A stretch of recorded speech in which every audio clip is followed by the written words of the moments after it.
How do you improvise? By combining two elements. Which elements? Any elements. Start by picking an element A and an element B. If you want to add another layer of complexity, add a third element. If you want to deepen the link between those elements, find relationships between them. You can find up to 3 relationships between each of these elements, which will lead you to have a total of 12 words. 9 words for the 9 relationships and 3 words for the elements themselves. If you want to make an habit of it, start by only combining an element A with an element B, without adding anything else.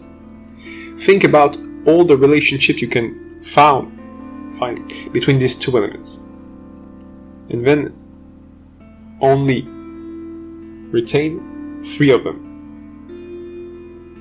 Then the next day, keep your element B and combine an element C to it.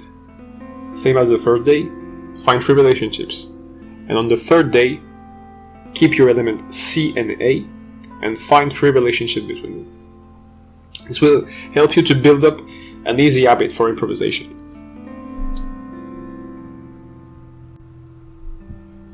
When it comes to creating this new element, you want to have a goal.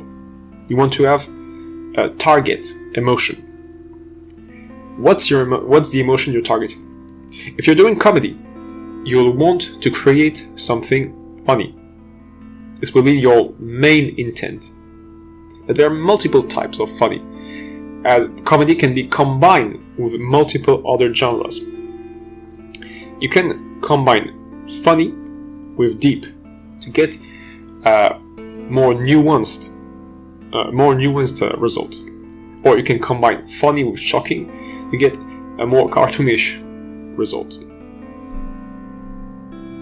Let's figure out you're trying this and you want to apply the full formula.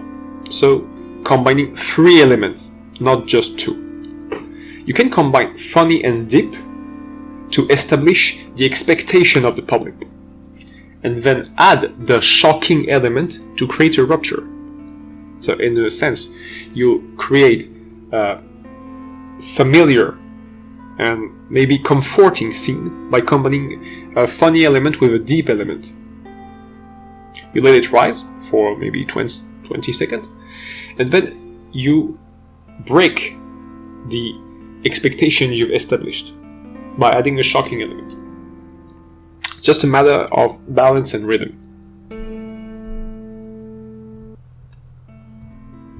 For the sake of diversity, you'll want to intertwine those 3 basic elements, which are here, funny, deep, and shocking, to create up to 6 different results.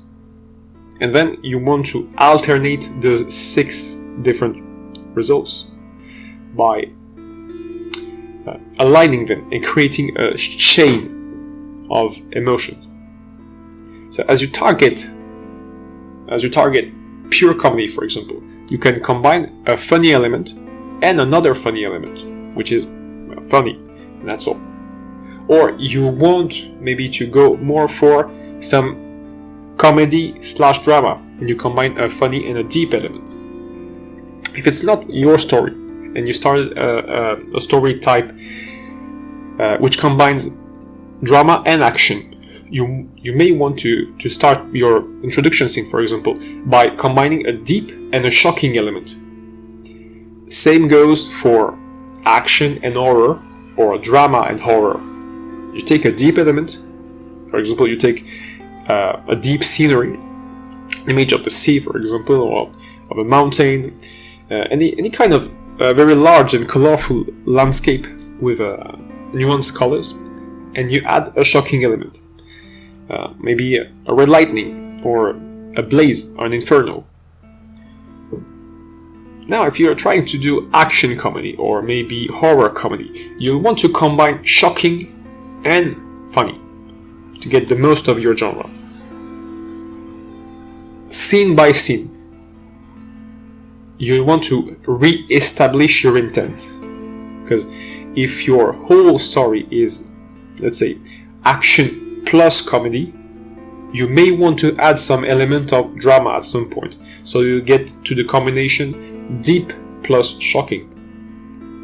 Maybe at the end of the first act or the end of the second act, when a crisis happened and a character has died, maybe. You can complement each of these 6 combinations by targeting the other combinations which are most suitable. Because in this video we'll only present fun plus fun, deep plus deep, shock plus shock, fun plus deep, deep plus shock, and shock plus fun. But that's because we're limiting ourselves to comedy, drama, and some form of action horror.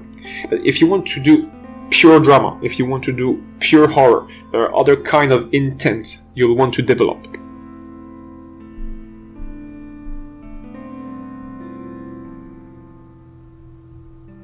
Now, how do you do this if you don't know how to choose your very first words?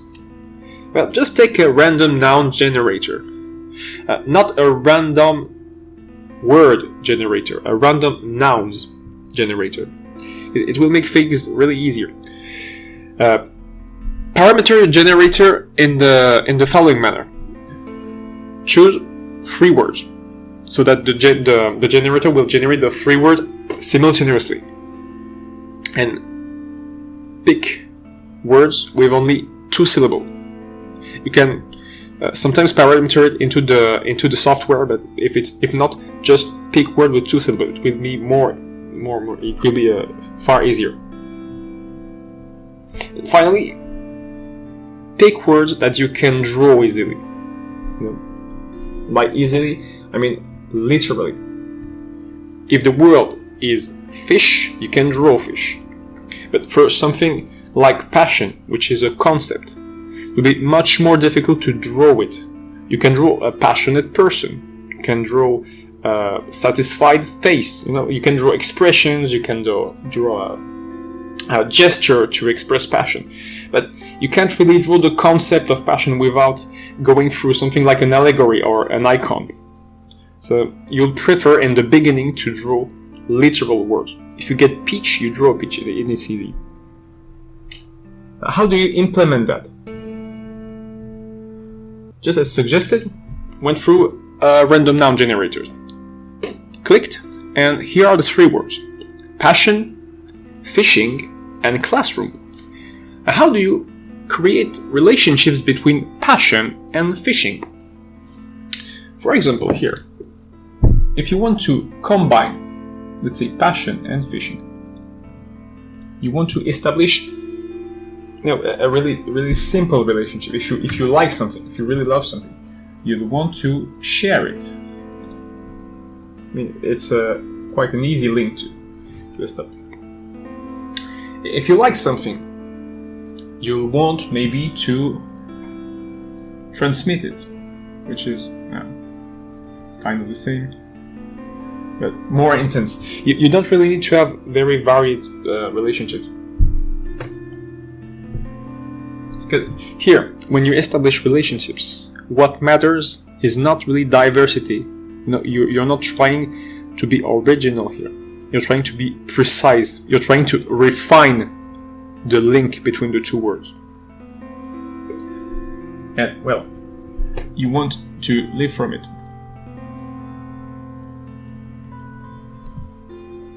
Now, when it comes to fishing and classroom, well, you can imagine that you need a facility for both.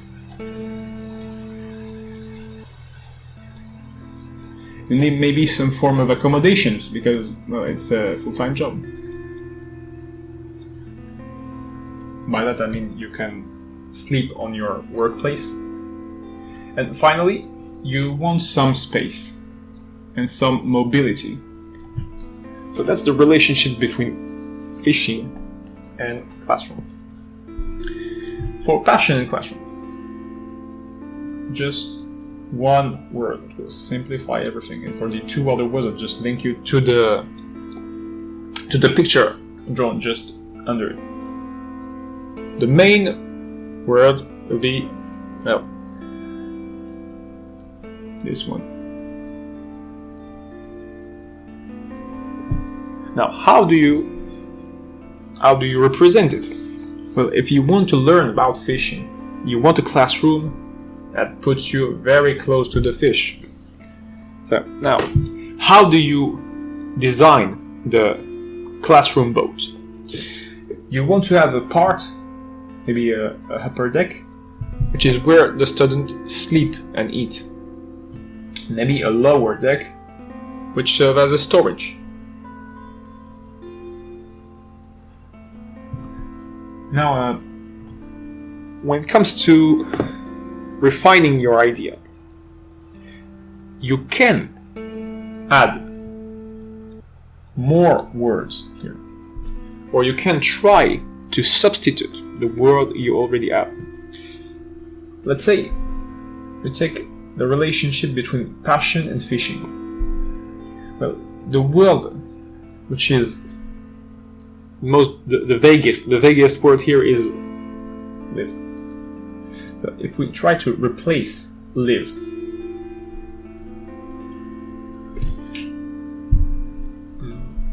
you can try to replace it by sustain or survive. Which are both more precise than live from your passion. But now you'll realize that I haven't put any words that are specific to fishing. So that's another way to refine the definition. So if we add another word that's more specific to fishing, maybe we could try swim. Now, not specific to fishing at all, but much more so than the latter. Share and transmit, that's a little too redundant. So if you want to, when you want to share something, what do? You give. You offer.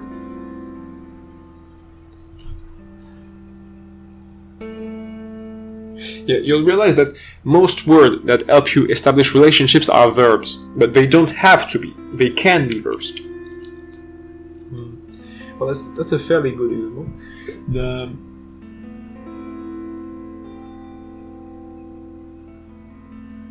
The space, yeah. The space. So we have two types of space here. Sleep and eat, which are essential. But what's the space for learning? There's a top deck here. A top deck which will serve as classroom. But is it really appropriate? Should we have a classroom outside? Does it make it? Doesn't it? Isn't it a little more sensitive to weather changes? For example, if there's some rain, will we have a classroom outside? How is the classroom equipped? How can you design the board to be waterproof? The ink to be waterproof? Do you need ink? Do you need ink? These people on board, are they humans? Are they purely human? Are they hybrids between two species? How is the boat made? Well, yes, that's how does the boat made? How durable is it? Let's figure out that the boat is made of wood. The traditional boat. It's made of wood. What are the properties of wood? How does it help? How does it help to keep the fish fresh? How does wood? Which properties of wood help to keep the fish fresh?